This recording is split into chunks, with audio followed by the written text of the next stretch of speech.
Hello, everyone.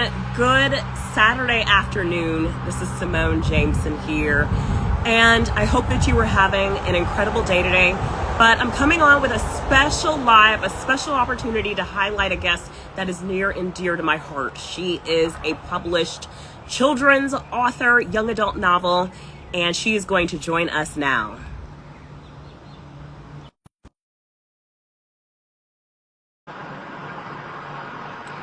Natty James.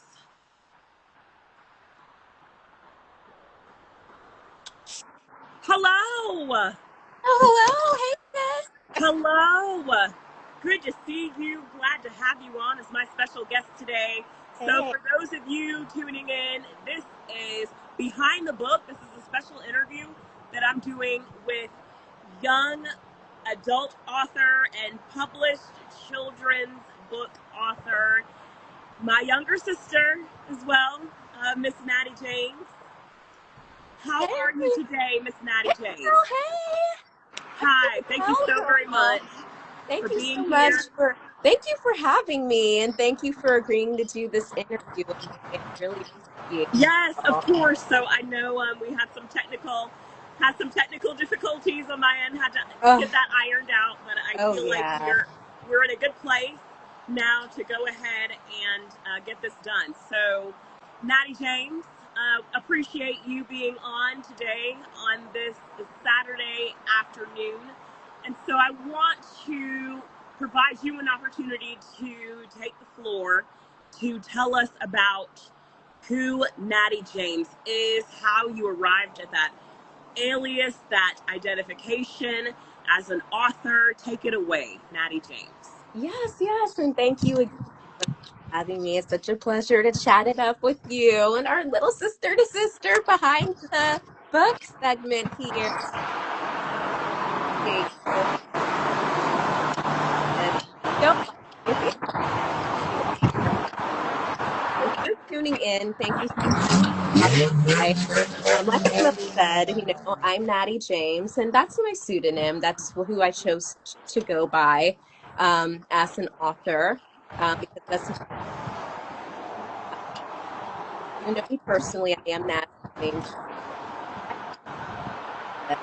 Natty James is an genre author, so I write for including children's YA and adult audiences.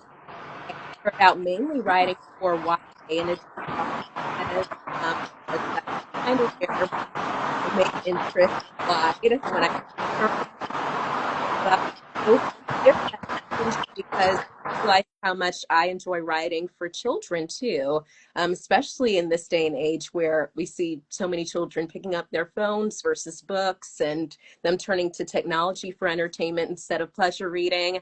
I wanted to help get back into writing for that age group because it's such a pivotal age, where people are coming to know who they are, coming to understand what they like, and coming to understand what keeps them entertained. And I said, what better way to do it than to write for this group? And it's also the group that I started, my journey as a writer in as a child. So that's ultimately why I decided to write in this space as well. So being a multi-genre author, I was on my live before, when we were having the technical difficulties. I was explaining to my followers there, and those who were kind enough to tune in there, that not only do I write for children's YA and adult audiences, but my main core of my writing is to always center Black female protagonist at the forefront. I feel like in this book industry, in this publishing industry, we need to see more representation. We need to see more beautiful Black women on the cover of these wonderful stories, and being represented in ways that where they're getting their shine. So I always write about Black females because, of course, we're amazing, Black girl magic. And I always strive Absolutely. to, yes, and I always strive to write stories that not only represent us, showcase our journey, us starting from point A, going from point A to point B, discovering who we are, developing a sense of empowerment, getting bolder, getting wiser, just going on a journey of self-discovery and coming into being comfortable in our own skin. So I always strive to write stories that offer that sense of representation. And like I was telling like my followers on my last live, I always write stories with love at the center of every single tale that I tell, because love is just it for me. Whether it's, self-love, romantic love, I'm a hopeless romantic. I'm all about love and romance. And, I know we'll get into talking about it later, but this particular lovely story that I've written as my first book, brought to the market, there's a lot of self-love themes in it as well. So that's mainly a little bit about who I am. Natty James, fantasy author, multi-genre author. Like I said, I write for various audiences. And yeah, I'm just excited to be here and excited to grow in the space and to further myself on this writing path in my overall career. Love to hear it, Natty James. Thank you so very much. And I want to use this as a segue to just for you to basically talk about the challenges that you had to overcome, the hurdles. And I know some of that personally, but not as intimately and deeply as you do firsthand. What are some of those that helped to guide you into writing this book, Do I Talk Black Enough? Which, by the way, so very needed in our community. Thank you. Thank you, Simone. I appreciate that. Well, I would say some of the hardships that I face and the challenges that I face that encouraged me to write this wonderful story was just what I faced. It's kind of a stem from, my personal experiences and what I went through with bullying and with not having an understanding of who I am, my identity, and trying to figure out who I was in a predominantly, Black space where I was being told that I really wasn't enough, or that I was just too different, too awkward, too quirky, too nerdy, too quiet, spoke too proper. So it came from that space of me. It just came from a place of lack, honestly. So it's a pretty dark sort of revelation that I'm making here. But ultimately, I want to go into the depths of it, not to get emotional or, just kind of somber the mood here. But going back to my childhood, I was teased. I was bullied. I wasn't thrown into a trash can every day and beaten up and told, forced to give anybody my lunch money, thankfully. And I know some kids really do have it that bad, which is so sad and unfortunate. But I was always that kid who was quiet. I was very awkward. I was into manga and anime, and I grew up, in the South. For those who don't know, Simone and I, we are from Georgia. And we lived in like the metro Atlanta area, and we grew up like around, the early 2000s, so there was a lot of people, who looked like us, but didn't really behave the way that we did, and at least for me, I was considered very different from my peers and very different from my counterparts. Whenever I did speak and whenever I did have confidence enough to speak up at any point in time, people would, look at me funny and say, I used to hear the telltale thing of what I think a lot of Black people heard, which is, why do you talk like you're white? And I could never really understand what that meant. So for me, it was very it was discouraging to hear that from people, especially from people who were in the Black community too, because I'm like, what you're telling me is, I don't really sound like I belong because I'm not speaking the same way most of everybody else does. And that's really unfair. And what that caused was me to develop this sense of self-doubt. It kind of hit my self-esteem really hard, because not only am I being told, I don't sound like I'm enough, I was picked on for not just the way I spoke, but the way I dressed, how I did my hair. And I talk a lot more about this in my blog. But basically, I can tell everyone here, we are first generation children. Our parents are Jamaican. And I remember, Simone, if you don't remember, girl, but I remember each school year, our parents would buy us one pair of sneakers. And we would kill those sneakers throughout the whole school year. And I would get teased for that. I just remember one moment that was really, really devastating. It was so troubling. And I don't know if you remember it too, girl, but I just came home and I just could not stop crying because one guy, kind of the ringleader of a group of bullies, was just ripping me apart, from my hair, from my shoes, look at her hair, look at her shoes, look at the way she dresses. It got so bad I was pulled out of class. The teacher just said, hey, Natalie, let's go, because she just wanted to protect me from any more taunting. And it's sad because when you think of how trying and how damaging bullying is, to a child, it could be detrimental to their mental health. It could be detrimental to how they view themselves as an adult. So that is kind of what pushed me to write this story. It stems from the place, from my past experiences, and my trials and tribulations that I went through. And I wanted to encourage children, especially in this day and age, the one universal message, which is love. We have to be kinder to each other, and we have to practice celebrating our diversity and embracing our differences and valuing who each of us are and what makes us special and what makes us unique. So that's what encouraged me to write this book. It stems from my personal experience, a dark chapter of my life, because like I said, I was awkward, I was a nerd, I was introverted. I like to describe myself as an introverted onion. There's so many layers to who I am, but mainly, I'm quiet, I'm quirky.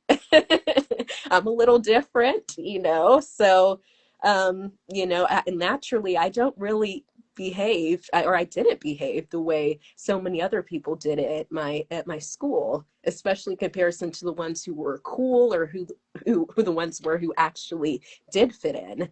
And they didn't speak like me, which is okay, but what's not okay is making somebody feel like they're not enough because they are different than you.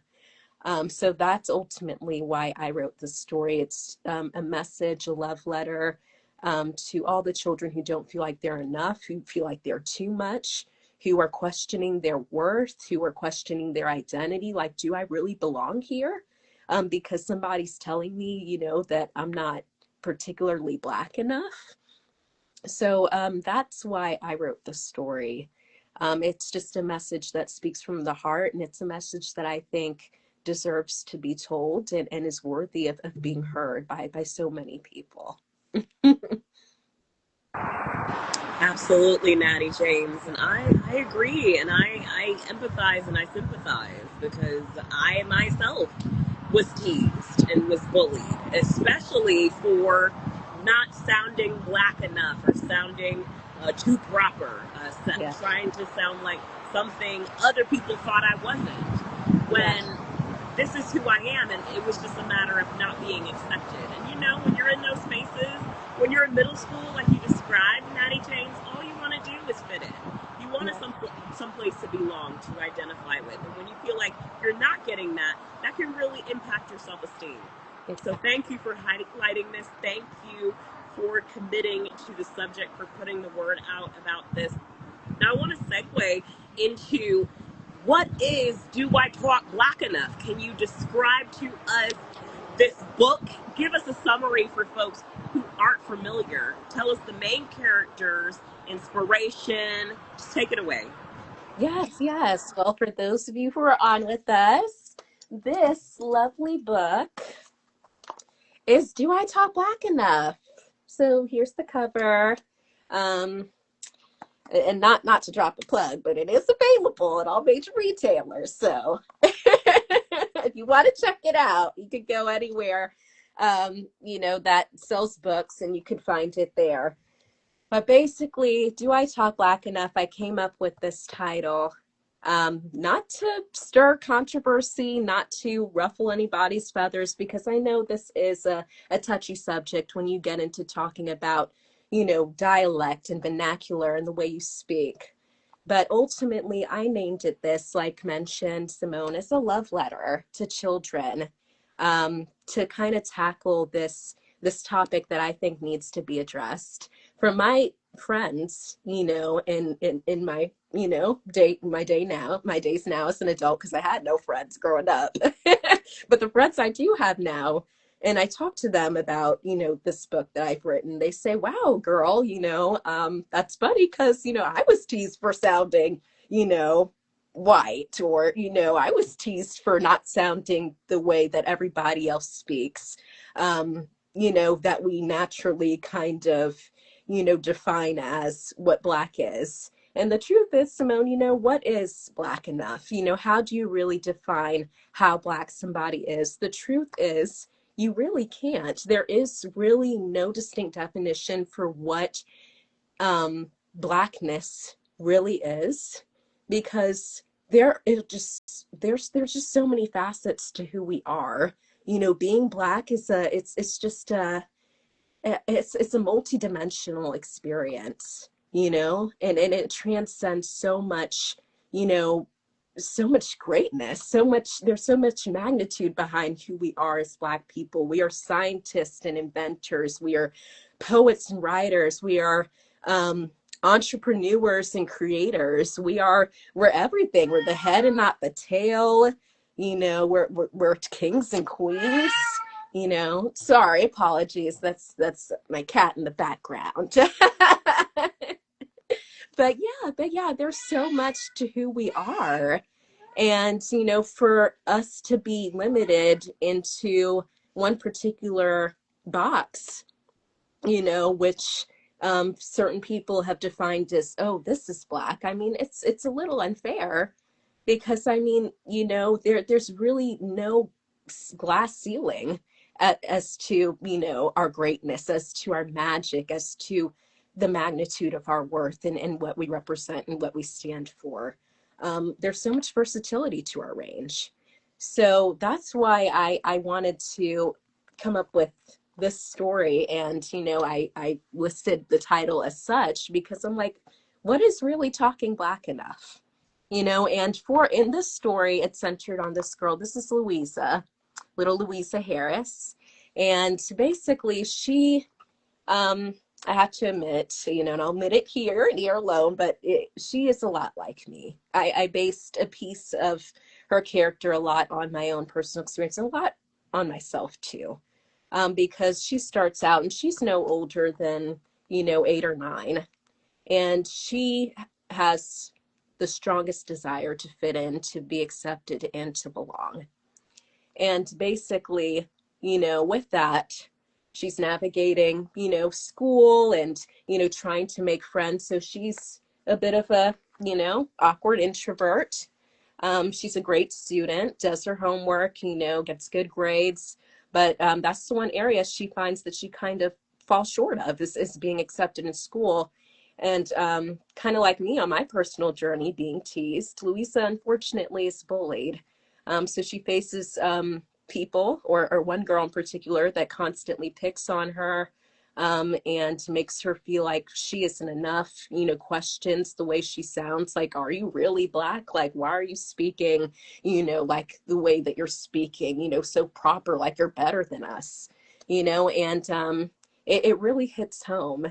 And I hope it'll hit home for a lot of children, in particular, a lot of adults too. A lot of Black adults. I hope that they can pick up this book and read it to their children, and have those heartfelt conversations about what it is to be Black, and what being Black enough should look like for them. Because after her her journey, comes to that state of, that fork in the road, where she's like, okay, what do I really do? Do I, go this route of trying to sound different? Or do I, listen to what my mom and dad have to say, particularly my mother? Because a lot like our, story to Simone, Louisa's parents are from Jamaica, and they moved from Jamaica to the United States. And, they raise their children. She's an older sister named Kai, kind of like, my older sister, Simone Jameson, I'm speaking to now. And they raise Louisa and Kai to speak, properly, because they just feel like that is just, the ideal way of how they should be raised when they go out there and when they speak to different people, and I mean, there's nothing wrong with that.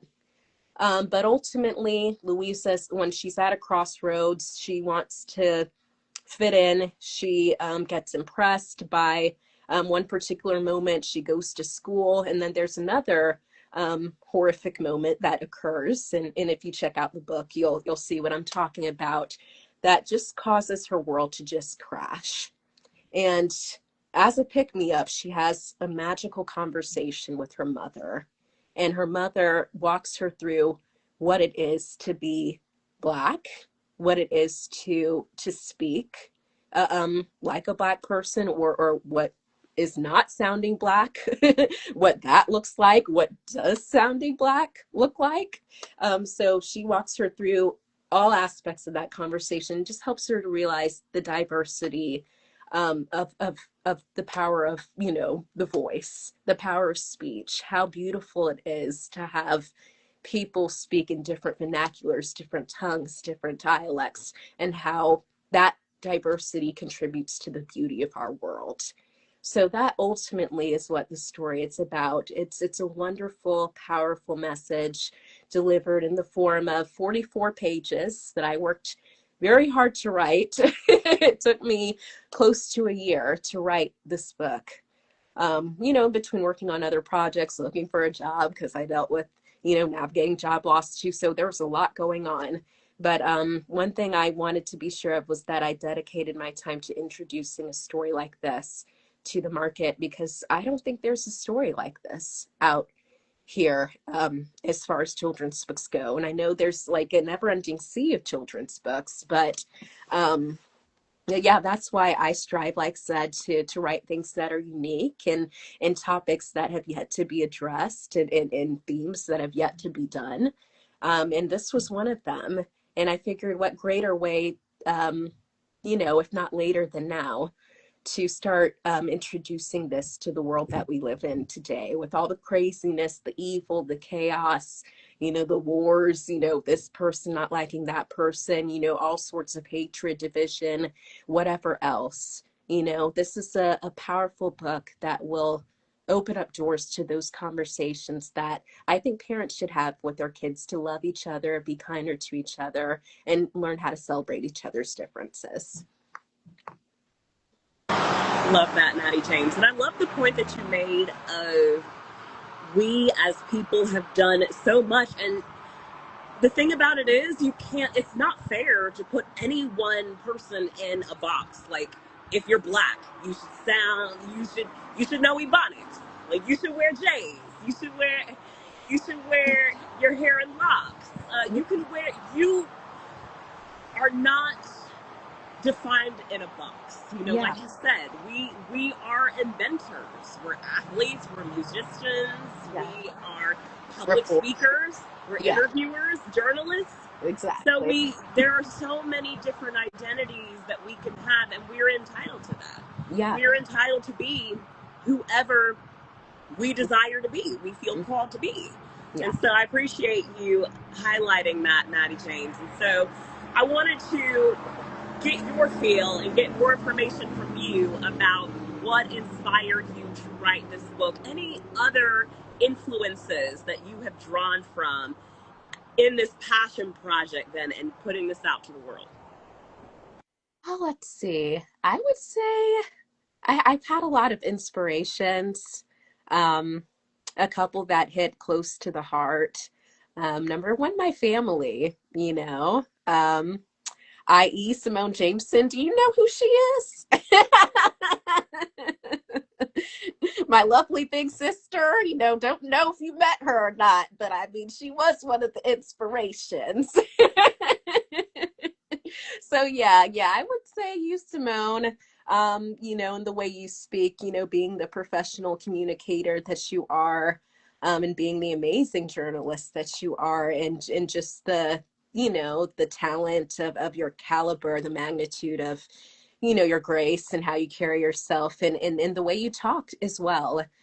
So that was one of my inspirations. The way our mother raised us, that was primarily the main inspiration. And if anyone reads this story, you can see it. It's just kind of like a mirror of the experience that Simone and I had growing up, because Louisa essentially is me in a sense, and Simone essentially is Kai in a sense. We grew up in a Jamaican household where our mother always encouraged us to speak properly. And there were times when we came in and we'd be like, "Oh, hey, what's up?" Or I don't think that's cool.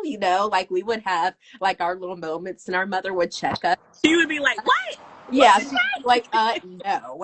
Yeah, she would shut it down. run So that back? Yeah. yeah, she was not about that at all.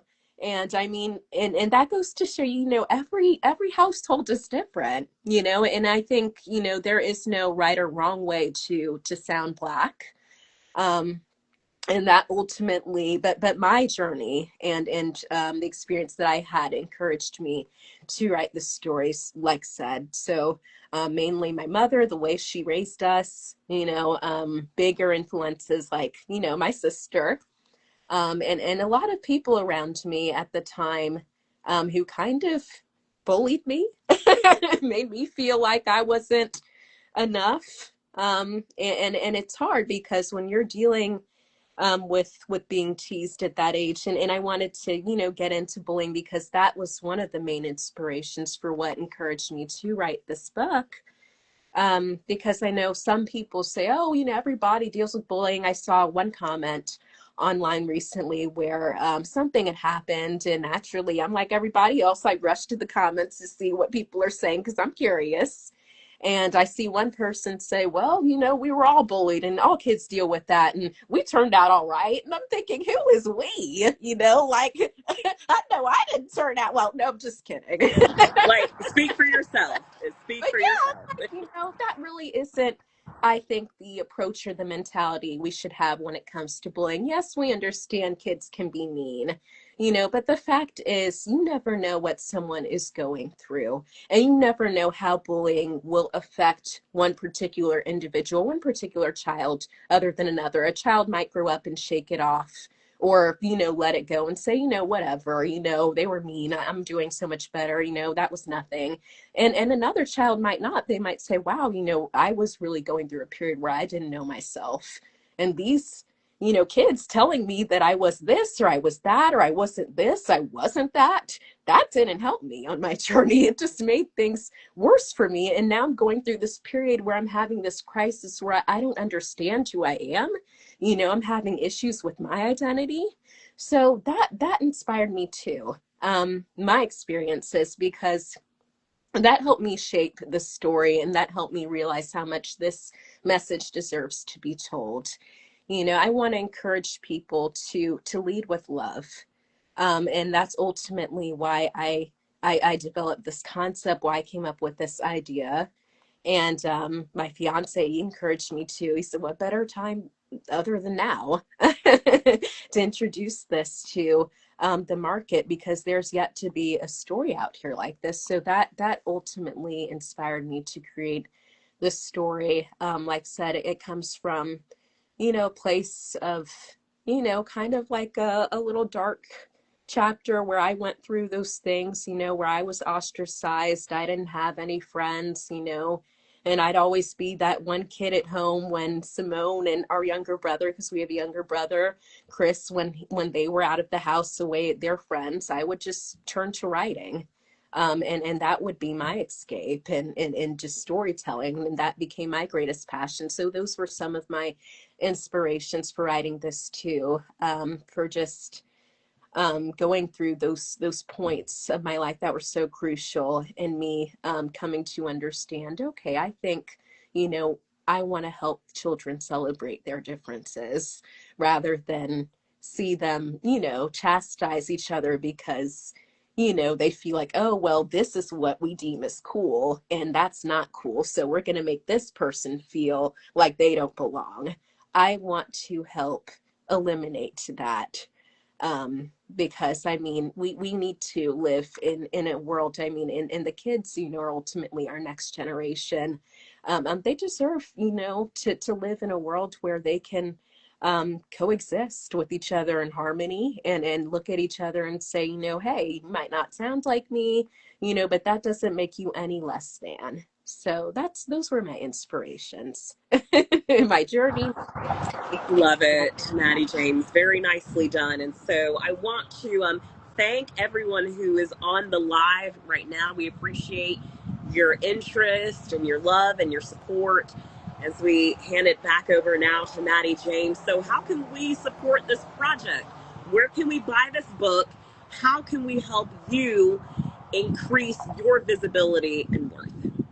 Yes, yes. So like mentioned before, my little plug drop, you can purchase Do I Talk Black Enough at any major retailers. It's available at Barnes and Nobles. It's available at Books A Million, Third Place Books, Saxo, Blackwell's, bookshop.org, even Walmart.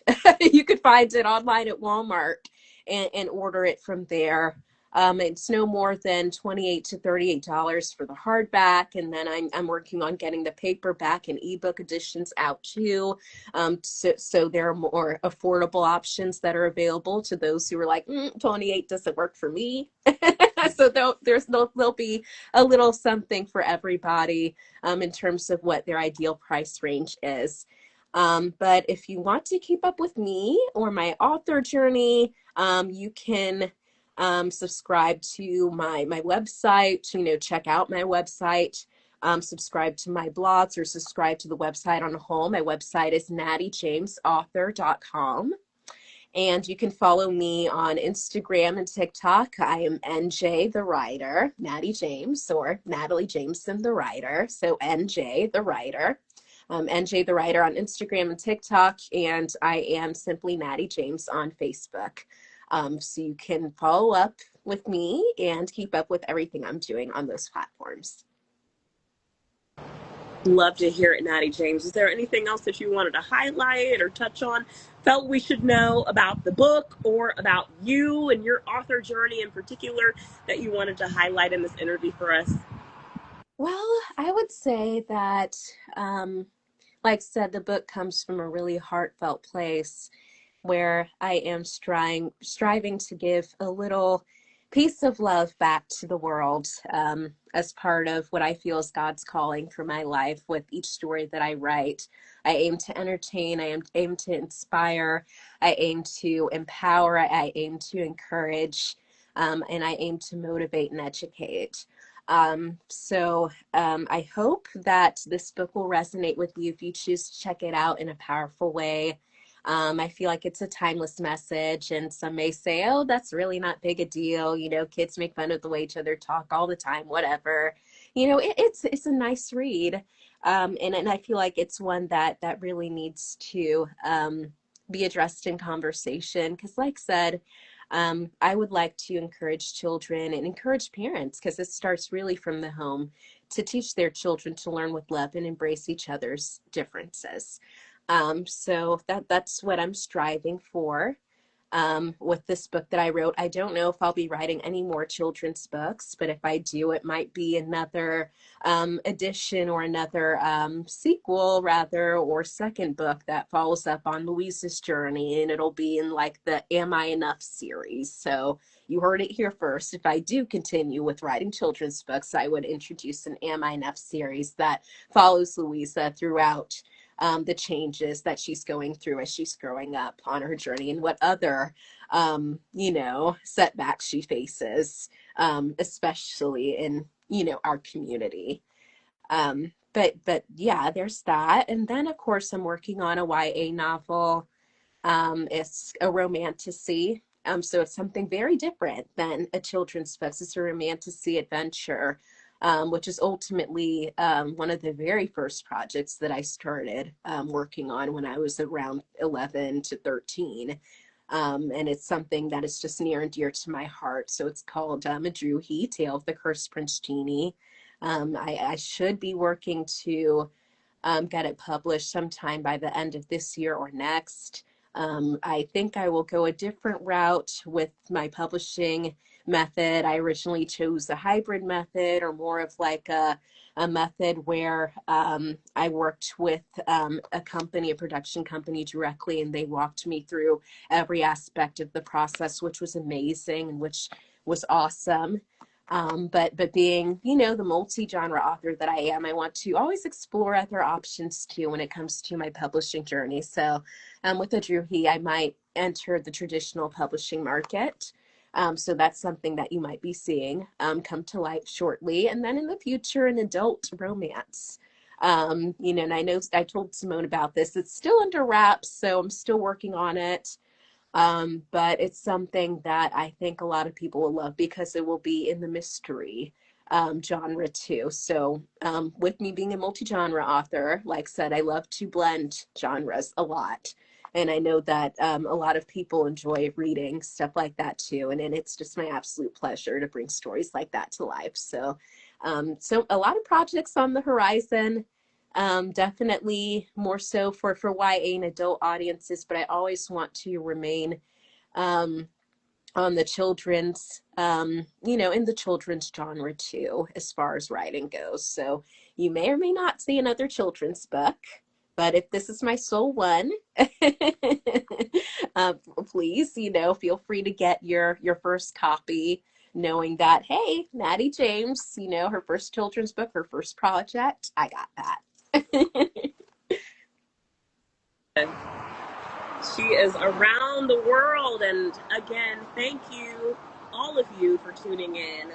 If you're just hopping onto the live, this is a behind the book exclusive interview with author Natty James, who is talking to us all about her experiences and what shaped her in writing Do I Talk Black Enough? Now, y'all may hear the title and think, oh, well, maybe it's just for Black people. No, this is for people of all walks of life, for anyone who has ever been bullied, for anyone who has ever questioned their identity, where they belong, which that transcends race, gender, religion, all of that. So again, we appreciate your time, Natty James. We appreciate you filling us in on what projects we can expect next. And plug away. Feel free to drop the links. Y'all heard it here. You can find Do I Talk Black Enough on all major retails and websites. Tell your friends about it, y'all. Spread the word. How to get this message out about bullying and how it's not okay, and really about feeling comfortable in your own skin and having the confidence to show that to the world. So again, appreciate you, Natty James. Appreciate you putting this word out, putting this product out for everyone to take advantage of. And we'll be sure to continue to follow you and track your journey. Thank you so much. And look forward to many more works from you. And if y'all didn't catch the relations there, this is my younger sister. She is a phenomenal writer, a very talented person, a very beautiful person, just inside and out.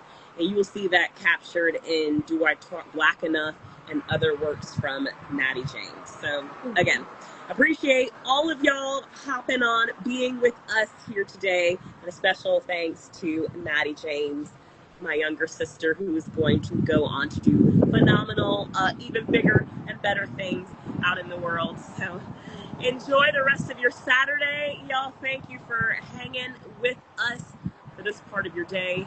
Be safe and keep informed, stay educated, and buy that book.